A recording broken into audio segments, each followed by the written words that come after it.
A repetição espaçada, ela se baseia na curva de esquecimento de Hermann Ebbinghaus. Eu não sei se eu falei o nome dele correto, eu acho que ele é um psicólogo alemão, se eu não me engano, por isso que o nome dele é diferente.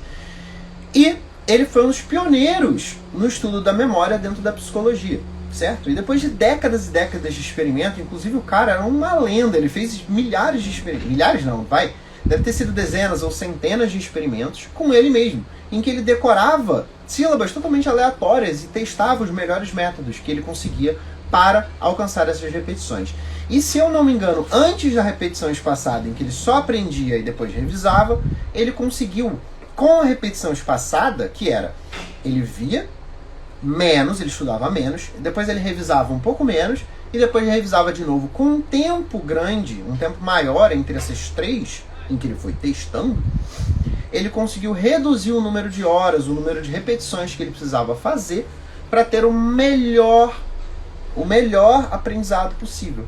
E foi assim que ele chegou numa conclusão, que foi a curva do esquecimento de Ebbinghaus. Talvez você já tenha escutado sobre isso, é bem famoso, embora aqui no nosso sistema educacional brasileiro não tenha o costume de passar conteúdos para te ensinar a estudar, né? Eles só jogam no teu colo e mandam você se virar para estudar, então não é tão comum você estudar isso quanto é lá fora. Mas... E o que é essa curva do esquecimento de Ebbinghaus? A curva de esquecimento, ela mostra a perda de informação ao longo do tempo que o nosso cérebro tem após estudar alguma coisa ou receber nova informação.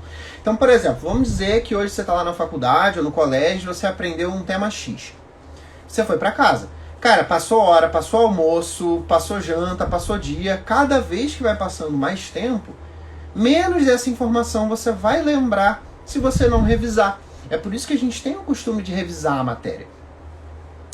Mas aí que tá. Não adianta só você aprender. Você precisa revisar. Um conteúdo não revisado e não resumido não é um conteúdo aprendido. É um conteúdo que você memorizou ali na hora e ele vai cair nesse esquecimento. E foi assim que Ebbinghaus chegou no sistema de repetição espaçada.